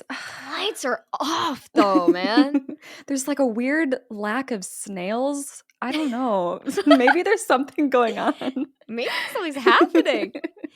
Val's like, all right, I'm going to go try the front door one more time. But Courtney, like, you stay here, head back, whatever. Just like wait for me. When Val goes to the front door, she gives it one light knock, but realizes that the door's it's open. So she lets herself inside. She's calling for the girls. Trish, Diane, hello? She's creeping through the house in the dark. In the bedroom upstairs, Trish and Kim can hear her calling for them. And Kim says, I know that's Valerie. We have to answer. But Trish reminds her, remember what happened last time? We should stay right here. Yeah. They go back and forth on what to do until Trish says, but what if they're friends? Like in reference to Val and the killer. And that kind of ends the convo because it's like, maybe. In this situation, are you like calling out to Val? Are you saying anything to Val? Or are you just like staying put? So again, I wouldn't be up there. But if I'm up there, I'm just holding my breath, not making a sound and sticking to that. Valid. Well, Valerie just leaves anyway. She just goes back out the door. And the girls sit on the floor with their knives again, and they're talking about what could have happened to Valerie because they notice that like she's not calling anymore. Like, did she leave? Did the guy get her? What happened? Behind them, we can see a wide open window and a bit of movement near it. Yeah, Mr. Killer's climbing into the bedroom window with his power drill. Why is the window open? Why is the window open? Why can you not hear someone scaling your house? Like, I'm going to call it out every single time. He's creeping up slowly behind them as they discuss whether Valerie is in on it or what's going on. And then they hear the floorboard creak behind them. And they both turn very slowly. They look, they scream when they see him standing there. They jump up. Kim leaves her knife sitting on the floor because of course she does. And the power drill, it's revving as he attempts to attack the girls. Kim is picking up anything she can find and just like chucking it across the room, like ceramic, like decorations and stuff. She's chucking it. She's missing completely. But Trish comes in with a bat and just square in the back of the head hits him. Oh my God. Right? He goes down and he looks passed out. So Trish and Kim like run to the door and begin to remove the barricade, like so that they can now get out of this room that they're trapped in with this man. And as they do, the man begins to stir and shoots right back up, grabbing the knife that Kim had left on the floor. Yeah, you can't do a one and done shot. If you got him down, you got to keep going. You keep it up, right? Oh my God. So he picks up the knife. He charges right toward her, shoving the knife through her stomach. And Trish is already like halfway out the door at this point. So she turns, looks at Kim, realizes it's probably too late, and just sneaks out while the man is kind of preoccupied with Kim. I would too. I know. Like, she's already got the knife through her stomach. Like, what are you going to do? I mean, kind of rough. We see Val outside again, and she's looking for Courtney. Where the hell did this girl go now? We don't know. Val rounds a corner, and she sees Courtney's body laying on the ground partly secluded in a bush. She Oh. rushes over to her and she's like, Courtney, Courtney. Courtney sits up slowly, making a ghostly sound. Girly is a troll to the nth degree. Oh my god. It This is not girl, funny. like, I need this drill man to, like, knock some sense into her. I need him to, like, I need her to see some shit and be traumatized so that she can, like, take something serious for once in her life, because this is gonna get you killed down the line if you can't take anything serious. Right. Val's like, geez, girl, you're hilarious. Ha ha ha. But she looks at her and she goes, no one's here. Let's lock up the house and go home. Which, Why? It's not your house. exactly. Like, what are you talking about? And how? Do you have the keys to this house? Right. I don't understand this line. I do not. We're going to come back to this in a minute. Okay. But back inside, the man is now making his way slowly through the house. He's looking for Trish now. He checks the bathroom. He checks under the bed. He goes into the closet. And when he leaves this closet, we stay and we linger. And we see that Trish has zipped herself into a garment bag in the closet, which I think is not a bad hiding spot. Yeah, that's pretty good. At that point, I'm just going to stay there all night. Now that all my friends are dead and he's already checked here, like, why would I move? Right? The police are going to have to come eventually. He's going to leave eventually. That's a good hiding spot. Yeah. I agree. Now, don't ask me why, because this next scene just opens with Val and Courtney walking into the kitchen of Trisha's house. Okay. They're just, they've just fully gone back in for some reason. A little hungry. And they're a little hungry, exactly. They're just looking around like, damn, party must have gone elsewhere. They're being so casual. Like, get out of this house. Why? Yeah. Like, whether something is wrong or not, get out of my house. Yes. Yes. Why is everybody just waltzing into everybody else's house? I don't know. The whole movie. And now Courtney is like, let's raid the fridge. Okay, well, mood. You're not wrong. Okay, so she goes, let's raid the fridge, and she opens the door to the fridge. And I need to explain this shot. Mm-hmm. It's a fun moment because we, the audience, are on the side of the fridge where you can see into the fridge when the door opens, but the other girls are on the other side. So when Courtney opens it, she's not even looking in it. She just has it open. So she opens the fridge, and we can see Kim's dead body, like, stuffed in the fridge. And I'm not gonna lie, it's kind of hilarious because this fridge has no shelves or food in it. It's, like, literally just her dead body, just, like, shoved in there. Sure. It's so, like, just so classic 80s slasher film. Yeah. Val's like, no, we need to get out of here. So Courtney closes the fridge without having looked inside. But then she looks at Val like, come on, I never have any fun. Let me have one beer. And she opens the fridge again. Same deal. She doesn't look in, but we just see, like, the dead body there. Yeah. And Val's like, no, you're too young. Let's go. She closes the fridge again, and they start to head out of the kitchen. Val leaves first, so Courtney is like, nah, I'm gonna sneak back and, like, I'm gonna go get what I want out of the fridge. So she sneaks back in. Oh, this is the scare she needs. This is what I want. This is it. She sneaks back in. She opens the fridge a third time, and this time she sees what's inside and lets out a scream as Kim's body flops out of the fridge and onto the floor. But now we gotta run because you can't be screaming like that right now. I know. So Courtney, she does make a run for it. But Val's like, huh? Like, what are you screaming about? So she's got to go see what the heck's up. So she goes back in. She looks and she sees it for herself. And when she sees Kim's body, she too lets out a scream and runs out of the kitchen. Okay. But now they're separated, naturally. Yeah. We don't see where Courtney ran off to, but when Val gets into, like, the entryway, she sees the shadow of the killer coming down the stairs. So she quickly opens, like, the nearest door and goes inside. And it seems like it looks like a basement door. Like, you I can knew tell it was going to be the basement. It gives basement vibes. And you're like, here we go.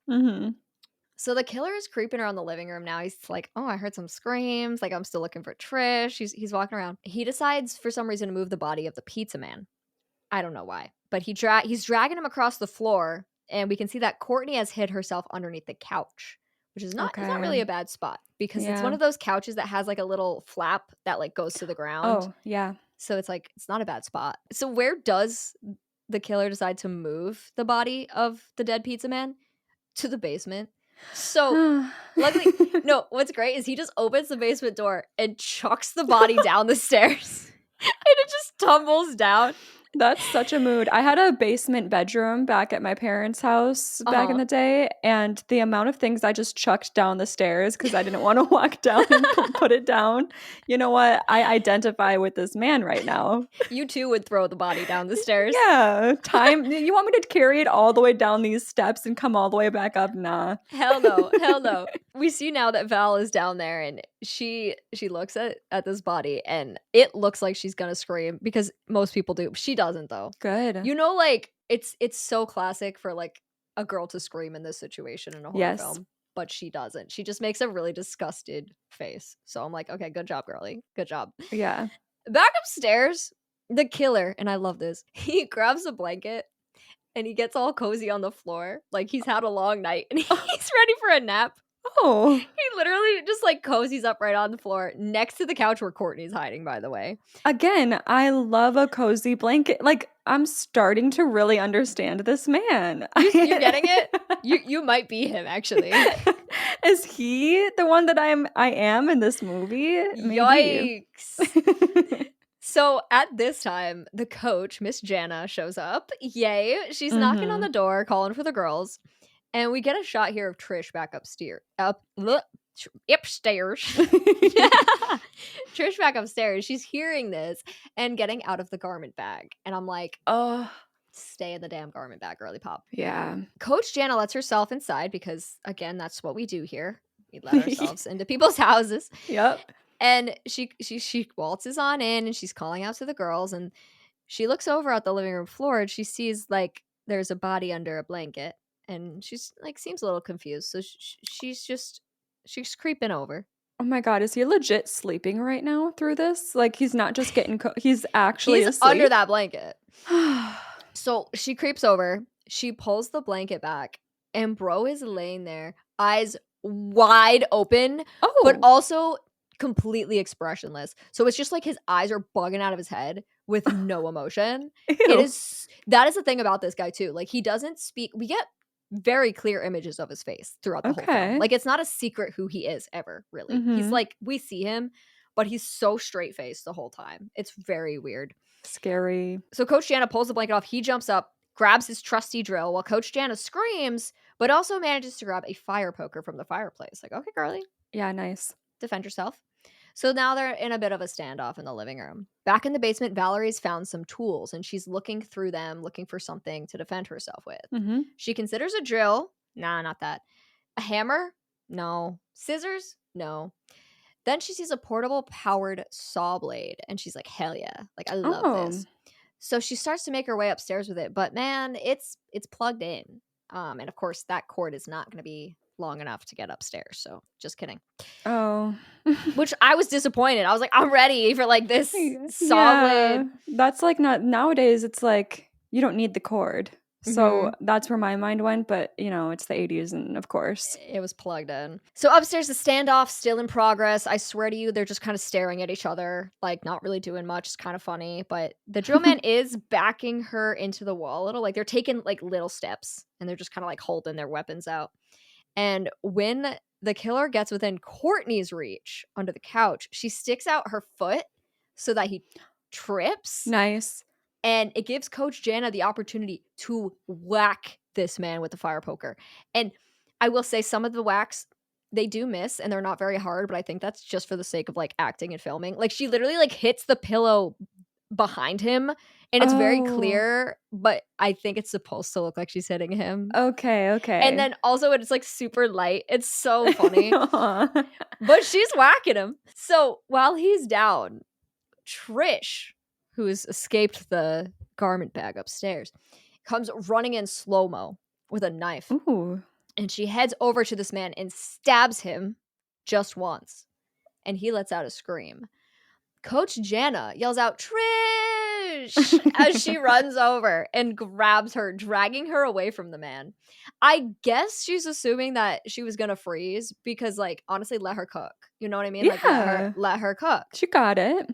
I think she was just going to do the one stabby and then, like, back off. So Mm. Coach Jana throws Trish to the side while the man sits up, grabs his drill, and slices it through Coach Jana's stomach. Oh. Coach Jana, a hero, sort of, kind of, I guess. I mean, she does kind of save Trish there, but Yeah. poor Coach Jana. R.I.P. Downstairs, Valerie's still searching for a weapon, and Girly finds a straight machete, Oh. and she grabs it off the wall. I don't As know. We're like everybody hammer, has. scissors, machete. Oh my god, it literally is giving like a scary movie, like parody. Like, which one do you Low-key. choose? Oh my god. You know what? I have some wild stuff in my basement because it's my it's still like all my great grandpa stuff. I wonder if I could Uh-huh. find a machete. You could, that'd be kind of nice, wouldn't it? I'll update later. Please let me know. So upstairs, the drill man is getting ready to speak his first words, like, on screen. He stands over Trish and he says, "You're pretty. All of you are very pretty." And Trish is like, "Please don't do this." And he just goes, "I love you." And I'm telling you, it is the funniest shit of all time. I'm so sorry. He's good. "I love you." And I'm like, what the fuck? And Trish is like begging for her life. And he's like, "It takes a lot of love for a person to do this." Okay. And then, okay, he says, "You know you want it. You love it." And this part, it's funny because Oh, of the tone and the delivery, but at the yes. same time, You know what they're going for. exactly. Yeah. So it's like really dark, but also just the delivery and the tone of the film to this point. Yeah. And he's just, "I love you." And you're like, what the fuck? So at this moment, Valerie comes bursting out of the basement with the machete. And Nice. I love this girl, but I don't know what the fuck she's doing in this Oh. scene. She is doing this like galloping skip across the living room with the machete. And I'm like, can you just walk like a normal person, please? Like, what are you doing? Oh my god. It makes me so this whole sequence is just like wild. Yeah. But she's making her way over, right over to Mr. Killer, and she's swinging that machete. She is missing, but she's swinging it, and the dude actually runs away, runs outside, but Val's right on his tail. This house, it has a pool out back, so we're in the pool patio area now, Mm-hmm. and another standoff is in progress Okay. between Valerie and the killer. But now he's the one backing up. She's backing him closer and closer to the edge of the pool. Okay. And the killer holds up his drill, and Val takes one big swing and just cuts the majority of that blade clean off. We love symbolism. Ooh, Oh, I yeah. love that. Oh, nice. Nice. Yeah, yeah, yeah. She chopped that shit off. She said, we As done. she should. As she should. He pauses looking at what she's done to his precious little drill. But Val doesn't. She starts hacking away right at this man's hands as she cuts one clean off. He's screaming, "I'll kill you," as he's reaching for her with the one hand he's got left. And Val swings the machete right into his stomach and he falls backwards into the pool. You knew it had to happen. The pool is immediately beginning to turn red as the blood Yeah. mixes with the water. Nice. Val backs away and throws the machete to the ground. She falls to her knees looking at what she's done. It needed to be done, but it's still traumatic. Yes. So Courtney comes running outside and runs straight to Val to give her a hug. And as they're sharing a long embrace, we get a shot of the pool, level with the pool, on the ground, as we see a little stump reach out of the water. Oh, no. He's not dead, because that would be way too easy. He begins to make his way out of the pool, and the sisters are still hugging it out. And Courtney says, "I love you, Val," as the killer suddenly just thrusts himself at them. Like, he literally just kind of like dives at them. Launches out.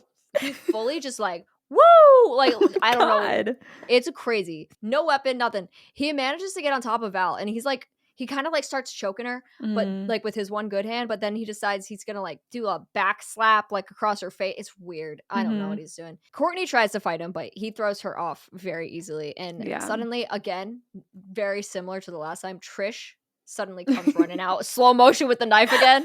She's like, "Whoa, here I come." She throws herself right at this man, and he was flying off of Val. There's a bit of a scuffle where Val is able to reach over, grab the machete as the man is running, screaming straight toward her. He decides again he's gonna do a full dive, like both feet off the ground, flying through the air. And within that time, Val's able to grab the machete, hold it out in front of her so that he dives directly onto it, and she pierces his body all the way through. and blood begins to pour out of his mouth. He falls dead on top of Val, and she pushes his nasty ass off of her. And the three girls lay there on the ground outside the pool, and they're crying. And we hear sirens approaching in the distance. And the From movie, fucking who and sent the movie them? ends. Why? How did the police find out about this? Maybe they heard something. Maybe Maybe they're the only ones in this town. in this town, in this economy. Before we get into the scores, I do want to say, like, I want to talk a little bit about the feminist aspects of this film. Because at first glance, like, watching it the first time before I knew any of this, I was like, oh my god, like, I almost like didn't use this movie because the nudity like genuinely upset me. Oh, okay. But what you'll notice is that all of the nudity in this film is while they're changing or showering, and it all happens within the first third of the film. And it's never during the murders is there any nudity. And so what I read was that the nudity that occurs in this film was because the male producer forced them to put it in. The women did not want to, and he said, no, nudity. So they included it, but they did it in like the most tasteful way that they could. Yeah.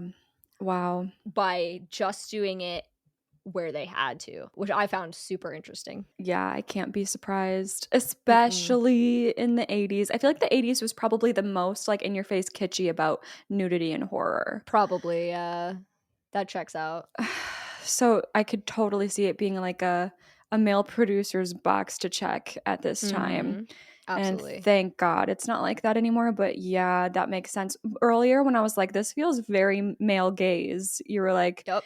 Yeah, I'll get to that. And I was like, how is it going to be twisted to make it seem like good? Like, not good, but that's what I thought was going to happen, is like the women were like doing it in some sort of way to be like reverse psychology and like, I don't know. But now this is much simpler. And I'm like, Yep. yeah, that makes sense. That's it.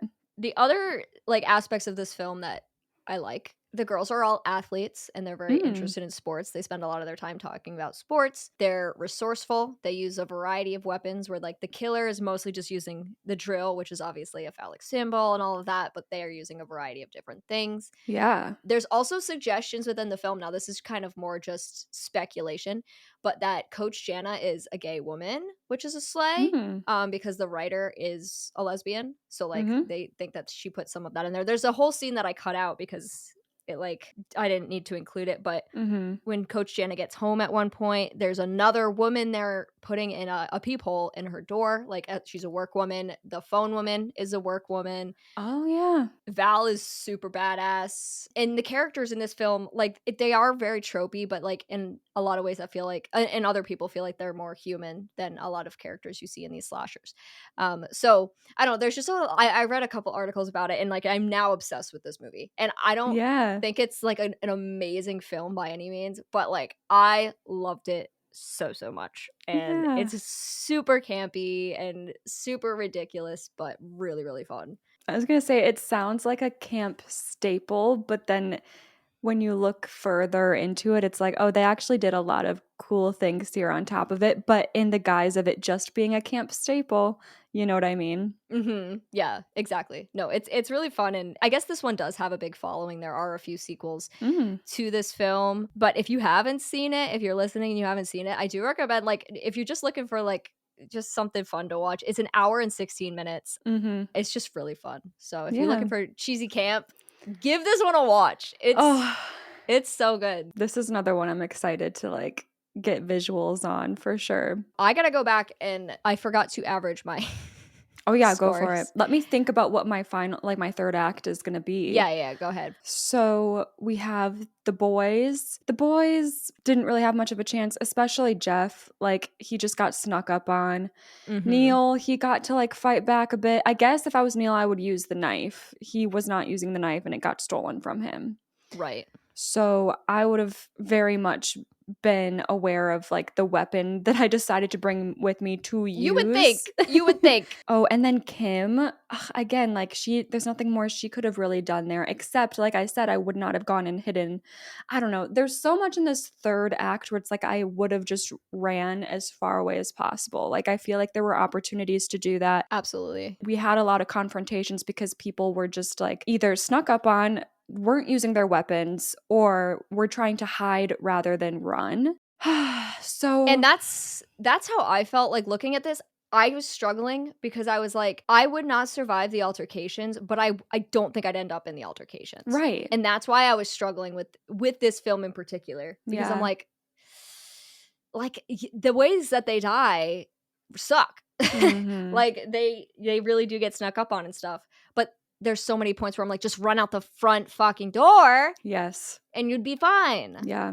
I think for this third act, I'm going to give myself a 72. I do think I would have taken a lot more opportunities, to run. And that's all it would come down to. And then if I'm snuck up on, that's like the other percent. Like in those cases where I'm snuck up on or I'm overpowered in a brawl, like if it gets to that point, that's where I'm leaving like the room for the other, what is that math, 28%? I think 72% is, I really think I could have ran out of there. I do. That's how I feel too. I gave myself an 85 for the third act, which is, I know it's very high, but it's the running. There's a lot of really dumb decisions that are made that I just know I wouldn't make. But the 15% is for if I did make those dumb decisions and he did corner me.